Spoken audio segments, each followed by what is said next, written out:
তো করণীয় ইবাদত যেটা আমরা করি এটা ইবাদত সওয়াব, কিন্তু এর মধ্যে এক প্রকারের মিষ্টি মধু আছে।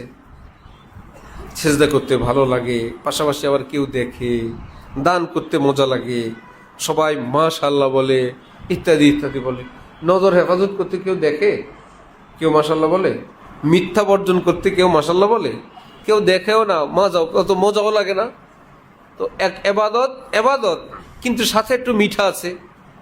এক সুন্নত সুন্নত, সঙ্গে একটু কি মিষ্টি খাওয়া সুন্নত, সুন্নত হইলো মিঠাও লাগলো।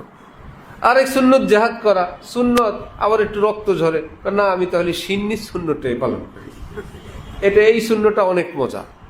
তো করণীয় ইবাদতের মধ্যে হালকা হালকা মিষ্টতা, হালকা হালকা মজা আছে। আর যেটা বর্জনীয় পুরোটাই তিতা, কষ্টের। জিতনি তোমারি কোরবানি উতনি খুদা কি, আল্লাহর জন্য সেটা করণীয়র নামে হোক বর্জনীয়র নামে হোক, যে যেই পরিমাণ কোরবানি করবে আল্লাহ পাক তার উপর সেই পরিমাণ মেহেরবানি করবেন।